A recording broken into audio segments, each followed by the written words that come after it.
Welcome to the Pitch Reports, where we dive into football's biggest stories and upcoming projects in world football. And in today's episode, we are discussing what went wrong at United.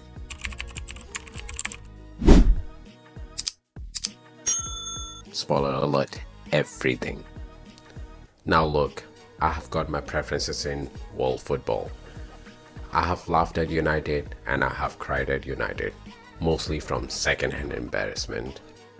But even as a neutral, I gotta say, this club has become the footballing equivalent of Windows Vista.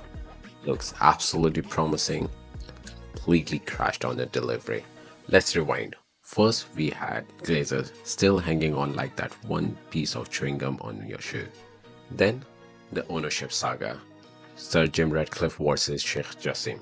Honestly, United fans were basically binge watching a corporate version of Succession, except slower but with worse decisions.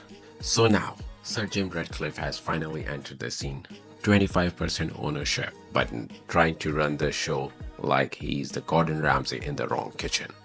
Like he's introducing new rules, cutting back on staff, pinching pennies, and running it like a flipping IKEA warehouse instead of a football club. Jim, my guy, this isn't a tax write-off. It's a Manchester United, not Man Uni Limited. Then we got squad. This is where things get depressing. Let's be honest, watching United used to feel like cinema, but now, honestly, I would rather watch my grandma knit socks blindfolded. Definitely more creativity, more energy, and definitely less and fewer defensive errors. You have got players with more gel in their hair than goals in their stats. Garnacho, bros out there looking like a Timu version of Lamine Yamal. Lamine dyed his hair and tears apart at Real Madrid. Garnacho dyes his hair and tears bench cushion. And then there comes Haaland.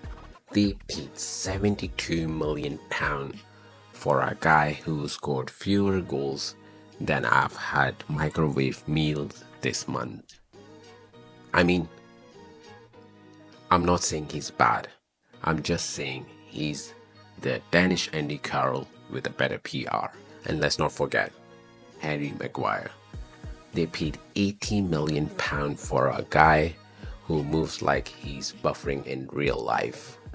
My wheelchair-bounded grandma has a better recovery speed than this guy. And guess what? She's not even on FIFA. But here is the real problem. Ego. United still think they are the biggest club in the world. Flashback. They are not. Their players act like Hollywood stars. Minus the acting, charisma, and plot. It's all flash. Zero fight. I believe this club is in a desperate need of reality check, not another haircut. Now look, I don't hate Sir Jim Ratcliffe, but maybe, just maybe, a billionaire with a zero football experience shouldn't be making tactical calls. You wouldn't let the dentist fly a plane, would you? Right. This is why I feel Sheikh Jassim might have been the better shout. We have seen what Saudi-backed clubs are doing. Financial investment, structural planning, long-term thinking. Just ask Newcastle. Beautiful football, smart signings, no drama, and definitely no hair dye. So what needs to change? Number one, rebuild the scouting system. Enough scouting based on Instagram followers. Get players who actually knows how to kick the ball rather than kicking a brand deal. Number two, trust the youth. United Academy is full of hungry and gritty players. Use it.